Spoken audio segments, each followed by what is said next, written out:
의왕역이 GTX 개발 호재로 완전히 들썩여서 올 상반기에 아파트 값이 가장 많이 오른 지역으로 유명한데요.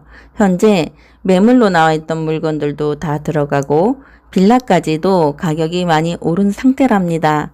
그렇게 들썩였던 의왕역이 현재 잠시 주춤한 상태인데요.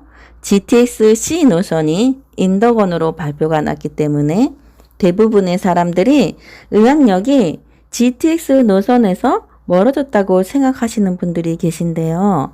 아직 올 12월까지 기다려봐야 하는 실정이랍니다.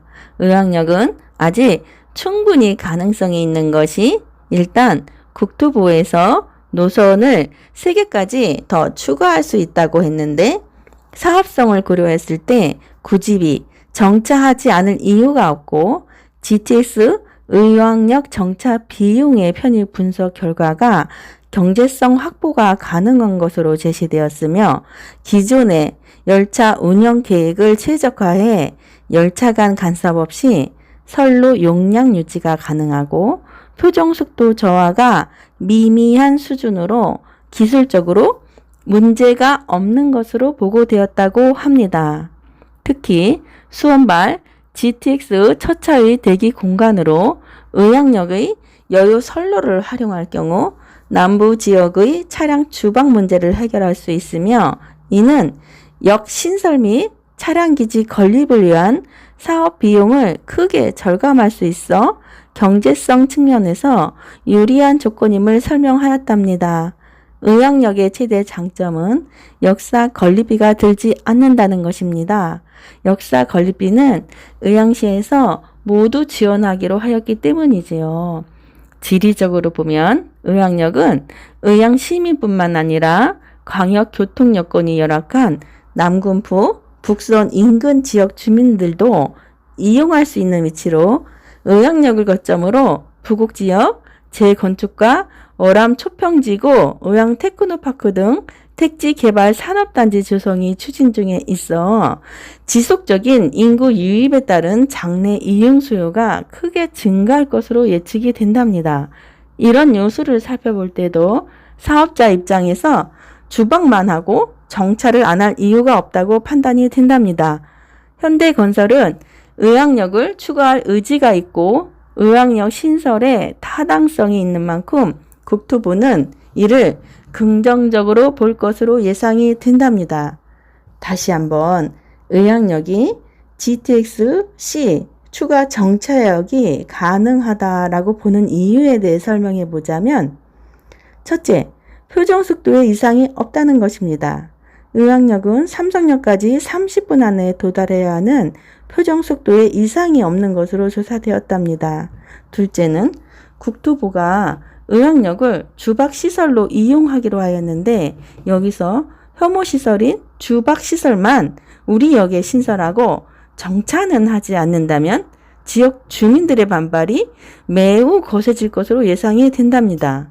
그리고 사업자 입장에서 정차역이 많을수록 수입적인 측면에서 대단히 이로운 점이 많은데 굳이 정차를 안 하고 주방만 할 이유는 없다고 본답니다.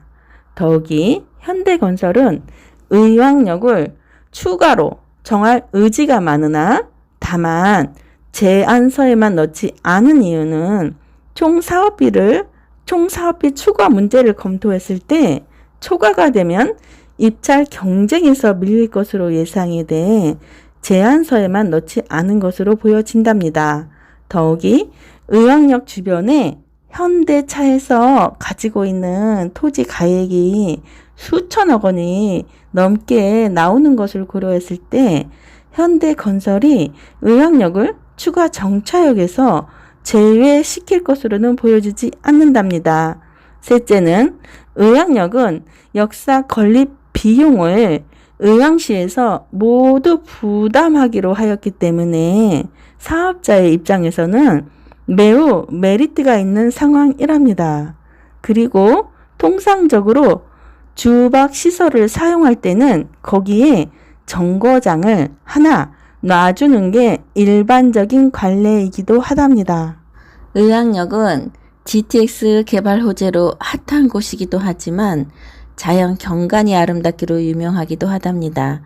의왕역에서 승용차로 5분도 안 되는 거리에 너무나도 아름다운 왕송호수가 자리 잡고 있는데, 이런 왕송호수뷰가 보이는 곳에 의왕 스마트시티 지식산업센터가 들어오게 된답니다. 연면적 83,000평, 대지면적 12,000평 규모로 지하 4층에서 지상 10층까지의 규모로 세워지는 의왕 스마트시티 지식산업센터는 대장 지식산업센터로 그 규모가 어마어마하다고 할 수 있겠습니다. 의왕역에 GTX가 들어서지 않는다 해도 역에서 도보 5분 거리에 있는 의왕 스마트시티 콘덤 지식산업센터는 현대건설 컨소시움에서 공사를 맡아 진행하게 되는데, 이곳은 실수요자 분께는 말할 것도 없이 좋은 곳이기도 하지만 투자자 분들에게는 더욱더 투자 가치가 높은 대단한 지식산업센터라고 할 수 있겠습니다.